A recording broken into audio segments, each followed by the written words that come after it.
அப்ப நீங்க யோசிச்சு பாருங்க, நிறைய பேர் பெயர் கிறிஸ்தவங்களே நிறைய பேர் இருக்கிறாங்க. அவங்கள பத்தி ஆண்டவர் கவலைப்படுறதே இல்ல. அவங்க சத்தத்தை கேட்க மாட்டாங்க. அவங்க நியாய தீர்ப்பின் நாளில் என்ன செய்வார்கள்? புலம்புவார்கள். அவர்கள் தேவனுடைய ராஜ்யத்தை மறுதளித்ததுனால, தேவனுக்கு கனம் கொடுக்காதனால அவ்வளவு நொந்து என்ன செய்வாங்க? வேதனைகளை அனுபவிப்பார்கள். யோவான் 5:22 வாசிக்கிறோம், இதை குறித்து நீங்கள் ஆச்சரியப்பட வேண்டாம், ஏனென்றால் பிரேத குழிகளில் உள்ள அனைவரும் அவருடைய சத்தத்தை கேட்கும். ஒரு அல்லேலூயா சொல்லிருக்க. அல்லேலூயா. இப்ப பாருங்க, நம்ம உயிரோட இருந்து நம்ம என்னன்னா, உயிரோட நம்ம இருந்தாலும் விசுவாசம் நம்முடைய ஆத்மா என்ன செய்வான்? கொண்டுகிட்டே இருப்பான். எப்படி கொண்டுகிட்டு இருப்பான்? ஆண்டுடைய சத்தத்தை கேட்க விட மாட்டான், சர்ச்சுக்கு வர விட மாட்டான். அந்த ஆத்மாவில என்ன செய்யும்? சினிமா தியேட்டருக்கு போயிடும். அந்த ஆத்மா டிவி பார்த்துட்டு இருக்கும். அந்த ஆத்மா என்ன செய்யும்? உலக பிரகாரமானதுல சந்தோஷப்படும். அந்த ஆத்மா ஊர் போய் சுத்திட்டு இருக்கும். ரொம்ப ஜாலியா போய் எங்க உலா போயிட்டு வரும். அப்படியெல்லாம் போய் கண்டதே திங்கும், கண்டதே சாப்பிட்டு கெடுத்து அப்படியே ஆத்மா மறைச்சு போயிடும். அந்த ஆத்மா மறைச்சு போன அந்த ஆத்மா தேவனுடைய சத்தத்தை என்ன செய்யாது? கேட்கவே கேட்காது. யாரு மரணத்து பாதையில் நடத்துறா? விசுவாசானவன். நம்முடைய மாம்சம் என்னது? இந்த மாம்சம் ஒரு பயங்கரமான சாத்தானுடைய இச்சையினால் உண்டானது மாம்சம். இந்த மாம்சத்தின் கிரியை. இந்த மாம்சம், இச்சை, ஆத்துமா, பெருமை, ஜீவனத்தின் பெருமை. நம்முடைய ஜீவன் ரொம்ப பெருமைப்படும். நான் ஏன் வரணும்? நான் ஏன் பாஸ்டரோட பேச கேட்கணும்? நான் எவ்வளவு பெரிய ஆளு? ஏன் நான் என்ன அவருடைய சத்தத்தை கேட்கணுமா? நான் என்ன அவருடைய வேலைக்காரனா? நான் ஏன் சர்ச்சுக்கு வரணும்? என்னை ஏன் அவர் திட்டுறாரு? எனக்கு சுயாதீனம் இல்லையா? எனக்கு என்ன செல்ஃப்னஸ் இல்லையா? அவருடைய கண்ட்ரோல் நான் ஏற்கணும். ஏன்னா எப்படிப்பட்டவன் தெரியுமா? நான் எவ்வளவு பெரிய கோபக்காரன் தெரியுமா? நான் எவ்வளவு பெரிய ஆள் தெரியுமா? நான் எவ்வளவு பெரிய பணக்காரன் தெரியுமா? நான் எவ்வளவு படிச்சிருக்கேன் தெரியுமா? என்னுடைய பேக்ரவுண்ட் என்ன தெரியுமா? நான் ஏன் அவருடைய சத்தத்தை கேட்கணும்? தேவனுடைய பிள்ளைய, தேவனுடைய சத்தத்தை நீ கேட்டாய், நீ பிழைத்திருப்பாய். அல்லேலூயா. ஆனா அந்த பிசாசு என்னன்னா, இந்த ஆத்மாவை என்ன செய்வான்? இப்படித்தான் அவனுக்குள்ள ஜீவனத்தின் பெருமையை கொண்டு வருவான். ஆத்மால ஜீவனத்தின் பெருமை இருக்குன்னா என்ன? யாருக்கிற பின்னணியில? பிசாசு இருக்கிறான். அப்ப உண்மையான ஆத்மா எப்படி தெரியுமா இருக்கும்? ஆண்டவருக்கு பயப்படும். அல்லேலூயா. ஆண்டவர் சத்தத்தை கேட்கும். இன்னைக்கு பாருங்க, ஆண்டவர் ஏற்றுக்கொண்ட பின்பு இப்படி மறைத்து போன ஒரு வாழ்க்கையில இருந்த அப்ப தேவனுடைய சத்தத்தை கேட்கும் காலம் வந்த உடனே உண்மையா ஆண்டவர் தொழுது கொண்டு வருகிறேன். அல்லேலூயா. கரெக்டா ஆண்டவர் தொழுது, யாரும் சொல்லி கேட்க வேண்டியதே இல்லை. ஐயோ, ஆண்டவருடைய நாள், உடனே ஆண்டவருடைய நாள்ல ஆராதிக்கணும். இது தேவனுடைய சமயம். இந்த சமயத்தை என்ன செய்யணும்? இது தேவனுக்கு தான் கொடுக்கணும். யாருக்குமே என்ன செய்யக்கூடாது? கொடுக்கவே கூடாது. அல்லேலூயா. அப்படி முழுக்க ஒரு தீர்மானம். அந்த ஆத்மாவோட ஒரு பயபக்தி வரும் பாருங்க. அதுதான் ஆண்டவர் சொல்றாரு பாருங்க, இந்த பிரேத குழிகளே ஆண்டவருடைய சத்தத்தை கேட்கும் காலம் வருமா. அல்லேலூயா. இயேசு கிறிஸ்து மரித்த உடனே, சிலுவையில் அவர் அடிக்கப்பட்ட உடனே பிரேதங்கள் எல்லாம் உயிரோடு கூட எழுப்பினது. அல்லேலூயா. அநேகர் மரித்தவர்கள் உயிரோடு கூட என்ன செய்தார்கள்? காணப்பட்டார்கள். அல்லேலூயா. மரிச்சவங்களே எழுந்து வந்துட்டாங்க. இப்படி பாருங்க. அல்லேலூயா சொல்லிருக்கீங்களா? சத்தமா சொல்லிருக்கீங்களா? அல்லேலூயா. மரித்து போன பிரேதம் யாரு? லாசரு. ஆண்டவர் சத்தம் போடுறாரு, லாசரு வெளியே வா. பிரேத குழியில இருந்து என்ன செய்து வெளியே எந்திரிச்சு வருது. அல்லேலூயா. அப்படிப்பட்ட சத்தம் கேட்கும் காண வரும். இன்னைக்கு ஆண்டவர் மரித்த பரிசுத்தவான்களை பெயர் சொல்லி கூப்பிடுவான். அப்ப நமக்கு முன்பாக இன்றைக்கு கிறிஸ்துவுக்குள்ள மரித்தவர்களை ஆண்டவர் கூப்பிட்ட உடனே அந்த பிரேதங்கள்லாம் உடனே என்ன செய்யும்? கலரி விட்டு மேலே எழுந்து போவோம். அல்லேலூயா. ஆண்டவர் ஆராதிக்க நம்ம நினைச்சுக்கிட்டோம், இது செத்துருச்சு, இதை புதைச்சிட்டோம், நீ அவ்வளவுதான், இது எரிஞ்சு போச்சு, சாப்பிடாயிடுச்சு, நீ அவ்வளவுதான். கிடையாது. ஆண்டவருடைய சத்தத்தை என்ன செய்யும்? அப்படியே கேட்டு திருவாத உயிரோட கூட எழும்போம். அல்லேலூயா சொல்லிருங்க. அல்லேலூயா. நம்ம ஆண்டவர் என்ன செய்யறாரம்மா? நம்மள எபேசியர் 5:14 வாசிக்கிறோம். நம்ம இந்த மரித்து போன ஜனங்களை போல நம்ம என்ன செய்யக்கூடாதம்மா? நம்முடைய ஆத்துமா அவங்க கூடவே என்ன செய்யக்கூடாது? தூங்கக்கூடாது. இவங்க எல்லாம் என்ன செய்யறாங்க? எபேசியர் 5:14 வாசிங்க. தூங்குகிற நீ விழித்து மரித்தோரை விட்டு எழுந்திரு, அப்பொழுது கிறிஸ்துவை பிரகாசிப்பார் என்று சொல்லி இருக்கிறார். அல்லேலூயா சொல்லுங்க. அல்லேலூயா. ஆதலால் தூங்குகிற நீ விழித்து மரித்தோரை விட்டு எழுந்திரு. அப்ப மரித்தோர் யாரு? ஆண்டவருடைய சத்தத்தை கேட்காதவர்கள். அல்லேலூயா. மரித்தோர் யாரு? ஆண்டவருடைய சத்தத்தை கேட்காதவர்கள், ஆண்டவருடைய வசனத்துக்கு நடுங்காதவர்கள், ஆண்டவருடைய ஆலயத்திற்கு முக்கியத்துவம் கொடுக்காதவர்கள், ஆண்டவருடைய வேதத்தை நேசிக்காதவர்கள், ஆண்டவருடைய சமூகத்திலே செபிக்காதவர்கள், ஆண்டவரை விட தங்களை பெரிதாக நினைத்துக் கொண்டிருக்கிறவர்கள். இவர்கள்லாம் யாரா? மரித்தவர்கள். இந்த மரித்தவர்களை விட்டு நீ என்ன செஞ்சிடணும்? ஒரு அல்லேலூயா சொல்லிருக்கேன். அல்லேலூயா. நீ எழுந்திரணும். அல்லேலூயா. அப்படி நீ எழுந்துட்ட அப்படின்னா கிறிஸ்துவன் என்ன செய்வாரா? பிரகாசிக்க பண்ணுவார். ஒரு அல்லேலூயா சொல்லுங்க. அல்லேலூயா. அப்ப இந்த இடத்துல 10 மெழுகுவர்த்தி இருந்தாலும் ஒரு மெழுகுவர்த்தி என்ன செய்யும்? எல்லாமே இப்படி என்ன செய்யும்? பெட்ல அப்படியே படுத்த நிலைமையில ஒரு பாக்கெட்ல இருக்கும். ஆனா ஒரு மெழுகுவர்த்தி எடுத்து நீங்க நிமித்தி அதை என்ன செய்வீங்க? அடியில மெழுக ஊத்தி அதை நிக்க வச்சு பத்த வச்சிட்டீங்கன்னா என்ன செய்யும்? பிரகாசிக்க ஆரம்பிச்சிடும். கர்மச்சண்டி கர்த்தரை மகிமைப்படுத்துங்க. அல்லேலூயா. அல்லேலூயா. அப்ப தேவனுடைய ராஜ்யத்துல நீங்க எழுந்து பிரகாசிக்கணும். அல்லேலூயா. அப்ப எழுந்து பிரகாசிக்கணும். நீங்க என்ன செய்யணும்? மரித்தோரை விட்டு நீங்க என்ன செய்யணும்? எழுந்திருக்க வேண்டும். அல்லேலூயா. காலையில நான் எழுப்பவே முடியலைங்க. ஞாயிற்றுக்கிழமை தான் நல்லா தூக்கம் வருது. ஆமென். ஆண்டவருடைய ஆலயத்துக்கு வரனால தான் கொஞ்சம் நல்லா கனவோடு நல்லா தூங்கிட்டேன். பிசாசு உங்களை என்ன செய்யறான்? மரித்தோருக்கு பிரேத குடிக்கு கூட்டிட்டு போறான். என்ன செய்யணும்? ஜாக்கிரதையா இருக்கணும். அல்லேலூயா. அவங்களை விட்டு என்ன செய்ய? எழுந்திரு. அல்லேலூயா. அப்ப தேவன் உங்களை பிரகாசிக்க பண்ணுவார். அல்லேலூயா. ஆண்டவர் பிரகாசிக்க பண்ணும் பொழுது எப்படி இருக்கும்? அது ஒரு ஆண்டவரே நம்மை கனப்படுத்தக்கூடிய ஒரு காலம். அல்லேலூயா. ஆண்டவர் நம்மை மேன்மைப்படுத்தக்கூடிய ஒரு காலம். Price the Lord. லூக்கா 15:24 வாசிங்க. இது மரித்து போன இந்த மனிதனுடைய வாழ்க்கையை நம்ம பார்க்கிறோம். அவனுடைய ஜீவிதம் மரித்து போனது. லூக்கா 15:24 வாசிக்கிறோம். என் குமாரனாகி இவன் மரித்தான், திரும்பவும் உயிர்த்தான், காணாமல் போனான், திரும்பவும் காணப்பட்டான். அப்படி அவர்கள் சந்தோஷப்பட தொடங்கினார்கள். நல்ல சொல்லிருக்கேன், சத்தமா சொல்லிருங்க. அல்லேலூயா. இப்ப மேல் பிரகாரமா பார்த்தா நம்ம என்ன செய்யறோம்? இவன் உயிரோடு இருக்கானா செத்து போயிட்டானா? மேற்பார்வையா பார்த்தா அவன் உசுரோட தான் இருக்கிறான். அவன் உசுரோட இருக்கிறானா என்ன செஞ்சிருக்கிறான்?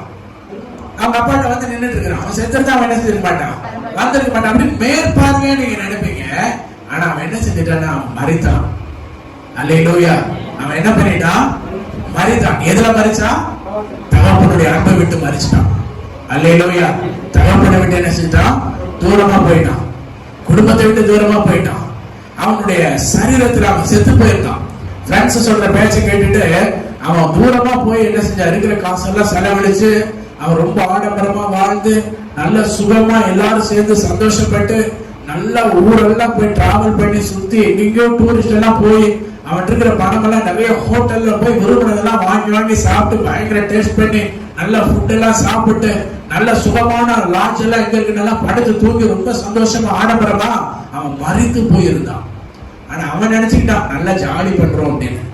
தேவனுடைய பிள்ளை அவனுடைய சரீரத்தை ஜாலி பண்ணணும்னு நினைக்காத. அல்லேலூயா. உன் சரீரத்தை என்ன செய்யாத? நீ ஜாலி பண்ணணும்னு நினைக்காத. உன் சரீரம் நல்ல சந்தோஷம்னு நினைக்காத. உன் ஆத்துமா சந்தோஷப்படணும். அல்லேலூயா.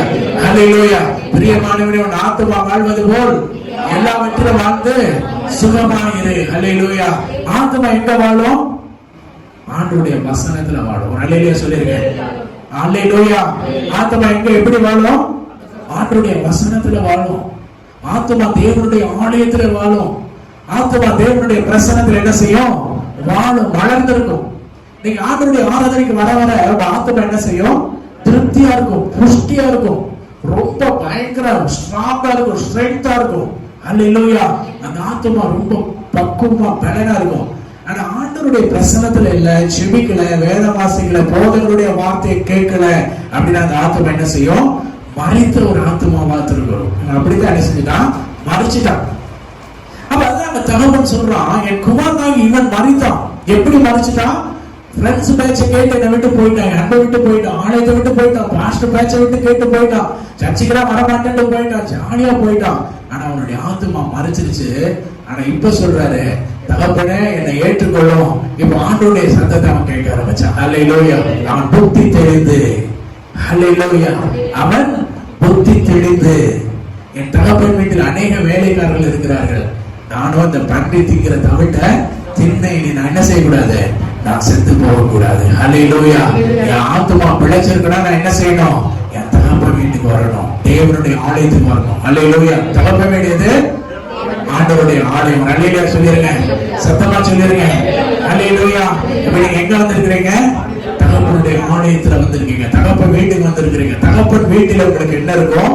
என்றைக்கும் மகிழ்ச்சி, சந்தோஷம் இருக்கும். அல்லேலூயா. தகப்பனுடைய வீட்டில் உங்களுக்கு எல்லா நன்மைகளும் இருக்கும். Price the Lord. உங்க ஆத்துமா சந்தோஷப்படும். அல்லேலூயா. அப்ப குமாரனாகி இவன் மரித்தான், திரும்பவும் உயிர்த்தான், காணாமல் போனான், திரும்பவும் காணப்பட்டான் என்றார். அப்படி அவர்கள் சந்தோஷப்பட தொடங்கினார்கள். அல்லேலூயா. இப்ப ஆலயத்துல வந்த உடனே பாருங்க, அந்த ஆத்துமாவுடைய சந்தோஷமும் குடும்பத்துல சந்தோஷம். அல்லேலூயா. கணவன் மனைவிட்ட சந்தோஷம், பிள்ளைகள் தகப்பன் தாயிட்ட சந்தோஷம், போதகருக்கு சந்தோஷம். அல்லேலூயா. போதகர் அம்மாவுக்கு சந்தோஷம். அல்லேலூயா. இயேசு கிறிஸ்துவுக்கு சந்தோஷம். அல்லேலூயா. சொல்ல மாட்டீங்களா? அல்லேலூயா. அல்லேலூயா. அப்படி யாரை சந்தோஷப்படுத்தணும்? ஆமென். அல்லேலூயா. தேவனை சந்தோஷப்படுத்தணும், போதகரை சந்தோஷம், ஊழியத்தை சந்தோஷம், கர்த்தரை சந்தோஷம். அல்லேலூயா. உங்களுக்கு மிகுந்த சந்தோஷம் உண்டாகும். Price the Lord. ஒரு பெரிய சமாதானம் உண்டாகும். அப்ப வெளிப்படுத்தின விசேஷத்துல பாக்குறோம், இந்த சர்தை சபையை பத்தி வாசிக்கிறோம். வெளிப்படுத்தின விசேஷம் 3:1, சர்தை சபை தூதனுக்கு நீ எழுத வேண்டியது என்னவெனில், தேவனுடைய 7 ஆவிகளையும் 7 நட்சத்திரங்கள் உடையவர் சொல்லுகிறதாவது, உன் கிரியைகளை அறிந்திருக்கிறேன், நீ உயிருள்ளவன் என்று பெயர் கொண்டிருந்தும் செத்தவனாக இருக்கிறாய். அல்லேலூயா. உனக்கு பேர் நீ உயிரோட இருக்கிறேன்னு சொல்லி சொல்றாங்க. உயிரோட தானே, காலையில தானே எந்திரிச்சாரு, காலையில எந்திரிச்சு குளிச்சுட்டு என்ன செஞ்சாரு, வேலைக்கு போயிட்டாரு அப்படின்னு நீ சொல்ற. அவர் எங்கப்பா உங்க வீட்டுக்காரர் காணா, அவர் வேலைக்கு போயிட்டாருங்க இன்னைக்கு, ஆண்டவருடைய ஆலயத்துக்கு இல்லைங்க, அவர் வேலைக்கு போயிட்டாருங்க. எங்கம்மா பிள்ளைங்க, அவங்க வேலைக்கு போயிட்டாங்க, அவங்க டூர் போயிட்டாங்க, அவங்க கல்யாணத்துக்கு போயிட்டாங்க, அவங்க காதுகுத்துக்கு போயிட்டாங்க, அவங்க விசேஷத்துக்கு போயிட்டாங்க. அல்லேலூயா. ஆனா வேதம் சொல்லுகிறது, நீ உயிருள்ளவன் என்று பெயர் கொண்டிருந்தோம் செத்தவனாக இருக்கிறாய். அல்லேலூயா. உங்களுடைய கிரியை எப்படி இருக்கும்? செத்து போன கிரியா இருக்கும். அப்ப நீங்க ஆண்டவருடைய ஆலயத்தை நம்ம வந்திருக்கோம், ஆண்டவர் மகிமைப்படுறதுன்னா நம்முடைய ஆத்துமா என்ன செய்கிறது? உயிரோடு இருக்கிறது. அல்லேலூயா. தேவனுடைய சத்தத்தை கேட்கும் காலம் வரும். அல்லேலூயா. அது இப்பொழுதே வந்திருக்கிறது. ஆமென். அல்லேலூயா.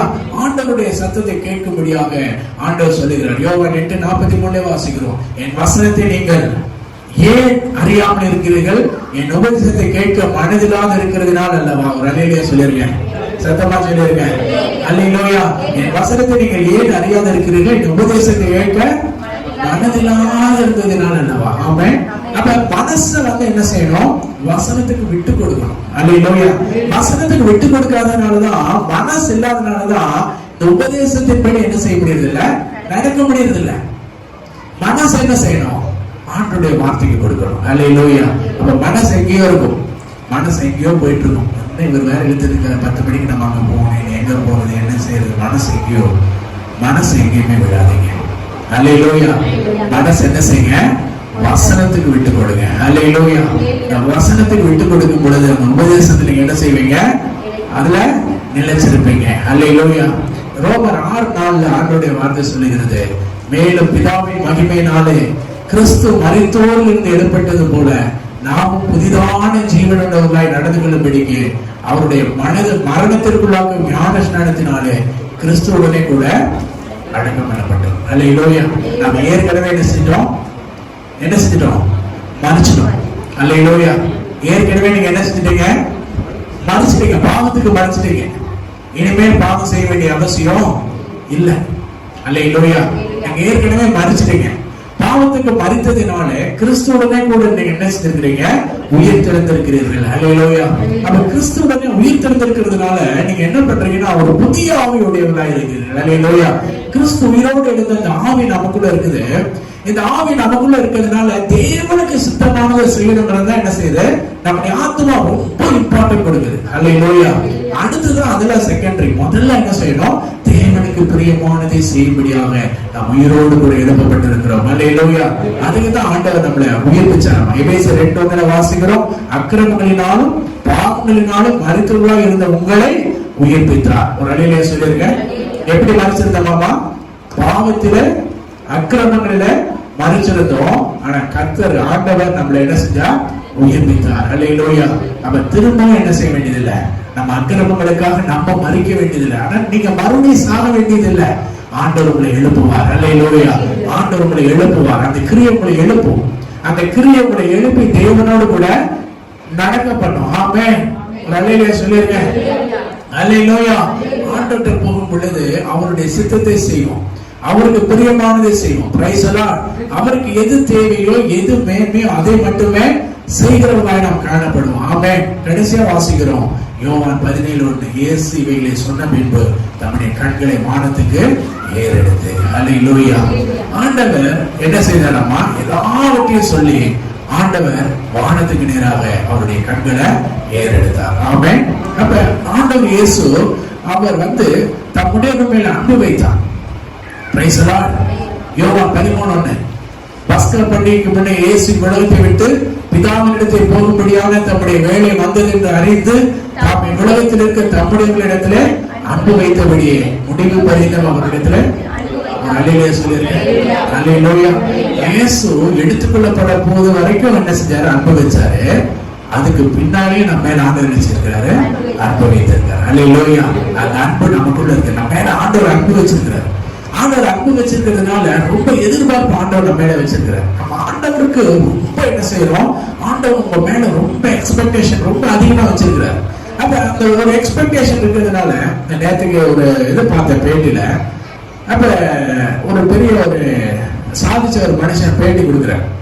அப்ப அவங்க வந்து கேட்கிறாரு, என்ன பண்ண இவ்வளவு தூரம் நீங்க சாதிச்சிருக்கிறீங்க, உங்க தலைமையெல்லாம் உங்களை எதுவும் திட்டது இல்லையா, பேசுது இல்லையான்னு கேட்பாரு. அப்ப இந்த சாதனையாளர் சொல்லுவாரு, ஸ்கூல்ல போகும் பொழுது எங்கிட்ட வந்து எல்லாருமே ஒரு 10 ரூபாய் பசங்களுக்கு கொடுப்பாங்கன்னா எங்க அப்பா 1000 ரூபாய் கொடுப்பாரு. பசங்க எல்லாம் 10 ரூபாய் செலவழிக்காம ஒரு 5 ரூபாய் அவங்க அப்பாட்ட போய் கொடுப்பாங்க.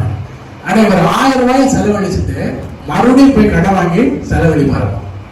அப்ப அவங்க அப்பாட்ட போய் சொன்னாங்களாமா, உங்க பையன் ரொம்ப ஊதாரியா இருக்கு, இவ்வளவு செலவழிறாங்க அப்படின்னு. அப்ப அவங்க அப்பா சொன்னாராமா, அவன் மேல நான் என்ன செய்யறேன், நான் அவன் மேல ரொம்ப நம்பிக்கை வச்சிருக்கிறேன். அல்லேலூயா. என் பையன் எப்படியுமே முன்னேறி வந்துடுவான். மறுபடியும் வாணிபத்துல வரும்போதும் இதே மாதிரியே ஃபெயிலியர் ஆகுது.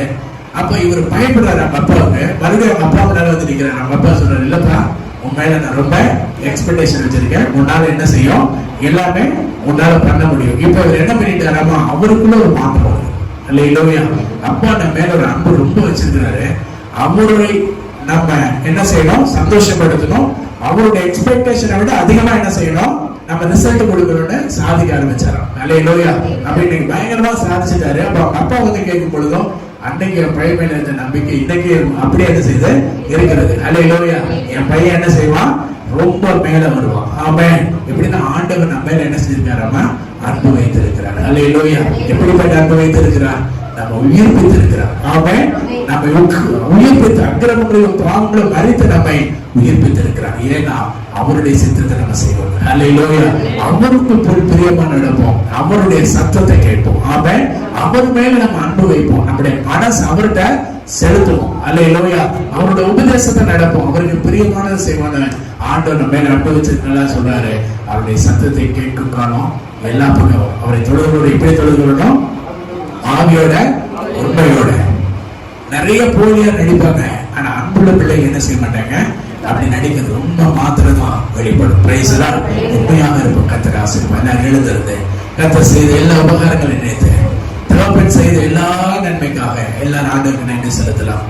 ஆண்டவர் உங்களை நம்பி, ஆண்டவர் உங்களை அழைத்தவர் உண்மையுள்ளவராக இருக்கிறார். அவர் உங்க மேல மிகுந்த அன்பு வைத்திருக்கிறார்.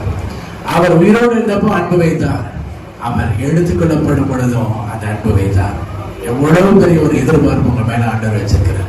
என் பிள்ளை மறைக்க கூடாது, மறுபடியும் ஜீவனை கொடுத்துட்டே இருக்கிறார். மீண்டும் மீண்டும் உங்களுக்கு சௌக்கியத்தை சந்தோஷத்தை கொடுத்து கொண்டே இருக்கிறார்.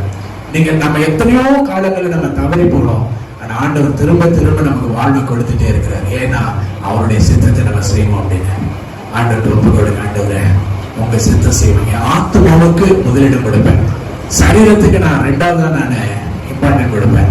முதல்ல உங்க சித்தத்தை நான் செய்வேன். ஆண்டவர் சொல்லுங்க. அல்லேலூயா. Praise the lord. நன்றி இயேசுவே, நன்றி இயேசுவே. ஆவியானவரே, ஆவியானவரே, ஆவியானவரே, நன்றி நன்றி நன்றி. Thank you Jesus. Praise the Lord. உலகத்துல மரித்து போன ஜனங்கள் நிறைய இருக்கிறாங்க. ஆனா அந்த மரித்த ஜனங்களை போல நம்ம இருக்கக்கூடாது. நம்ம உயிருள்ள பிள்ளைகளாக தேவன் நம்மளை தெரிந்திருக்கிறார். ஆண்டவர் நமக்கு ஜீவனை கொடுத்திருக்கிறார். ஆண்டவர் நமக்கு சௌக்கியத்தை கொடுத்திருக்கிறார், சந்தோஷத்தை கொடுத்திருக்கிறார். மகிழ்ச்சி பிள்ளைகளாக தேவனுக்கு பிரியமானதை செய்யும்படி ஆண்டவர் நம்ம அழைத்திருக்கிறார். ஒருவேளை மரணம் எப்ப வரணும்னு அப்படி தெரியாது. ஒருவேளை நமக்கு மரணம் வந்தா ஆண்டவர் சொல்லுவாரு, கடைசி வரைக்கும் அவன் என் பிரியத்தை செஞ்சுட்டே தான் இருந்தான். இன்னைக்கு கூட என் மகன் எனக்காக உழைச்சான், இன்னைக்கு கூட என்னுடைய விருப்பத்தை தான் நிறைவேற்றினான். அப்படி ஒரு வார்த்தை ஆண்டவர் சொல்லணும். ஒப்பு கொடுங்க, ஒப்பு கொடுங்க. ஆண்டவருக்காக நாம் பிழைத்தாலும் மறித்தாலும் நாம் கிறிஸ்துவுக்காக, கிறிஸ்துவுக்காக. ஆமென். ஹல்லேலூயா. என்ன வந்தாலும் ஏது வந்தாலும் என் இயேசுவை என்றும் ஸ்தோத்தரிப்பேன். இன்பம் வந்தாலும் துன்பம் வந்தாலும் என் இயேசு